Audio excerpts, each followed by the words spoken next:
out? Monday morning, it's the start of another week. This is Colin Kelly, just on for a quick live stream before today's webinar that I'm running. I'm doing a session for Business Gateway. It's a digital boost course.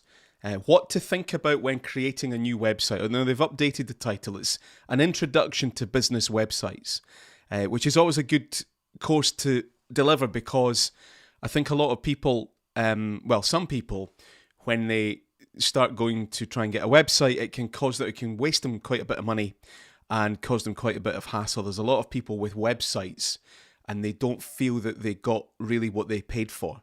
And they feel a bit stressed out and shortchanged by it all. So this course kind of helps with that. It's a Business Gateway digital boost session. If you want to know more about these courses, go and speak to any of the Business Gateway advisors. There's one near you, or you can check out the website as well. But what I wanted to come on and talk about just quickly today was, I think sometimes Scottish football gets a bad rap, and we hear quite a lot about all the negative side of Scottish football, but I think there's a really positive side. And it's a thing called the Open Goal podcast. There's a guy called Simon Ferry that presents it. So it's the Open Goal podcast. It's also a video on YouTube. If you'd rather just watch the video, that's how I watch it. Go and search for Open Goal on YouTube. And it's in-depth interviews, generally with former professional football players. Sometimes they're still involved in the game, the coaches or managers, but quite often they're in the latter stages of their career. And they're in-depth interviews. I think I was watching my old school friend Stephen Thompson just the other night. I think his was about an hour and 20 minutes. And the guy, Simon Ferry, that presents it is a superb interviewer. They're extremely well researched. They get great guests. It looks really good too. And what it does is it gives you an in-depth profile of this player's career. And there's a few things that jump out at me that I think everybody else can learn from. The first one that I always say to clients when we're doing presentation skills or media training or anything around digital is if people just understood what you did, if people understood what you were really like, life would be easier. People would be drawn to you. And that's what you get in these football podcasts, is you get a sense not just of the football player, but of the whole person. And, I think that most people are good, positive, decent people. And so there are lots of things to like about almost everybody. The problem is giving people the opportunity to see that side of you and to get to know you. So that's what this podcast does. The other thing that it does is that it shows you the respect that football players, professional football players, have for each other. So the most recent one I watched was Stephen. The number of former colleagues of his that he's still in touch with, that he says positive things about.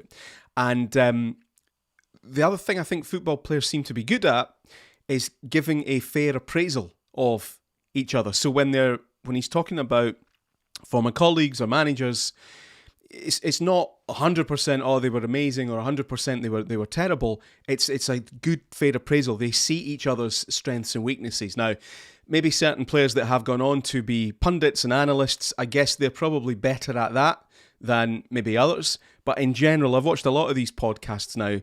It seems to be something that they are good at. They have a built-in respect for other professional players, which has probably been drummed into them since they're about 12 or 13 years old, and that carries through into their adult life.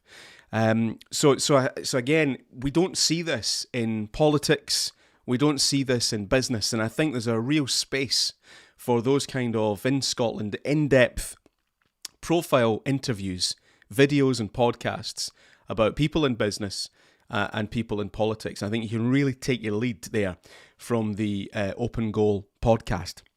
A very, very positive listen. There's lots of good... they don't deliberately go out of their way to talk about mental health, but when they talk about the highs and lows of somebody's career, and really what they're talking about is the twists and turns that their life can take. A lot of these guys are in their mid to late 30s or their 40s, so their career as a playing professional is over, and they've all had to start doing something different. Some go into coaching and management, some don't, and there's a real honesty through these podcasts.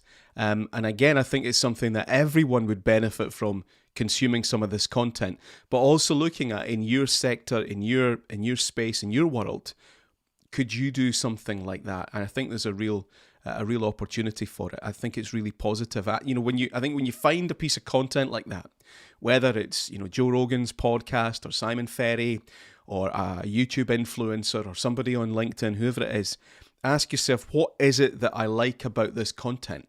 Why am I drawn to this? Why do I enjoy it? Why have I just sat and listened to an hour and 20 minutes of somebody talking about their football career? What did I like about that? And then think, because probably what you'll find is that it's connected with you on a human level. It's not really the fact that they were a professional football player. They're talking about human emotion. They're talking about human camaraderie.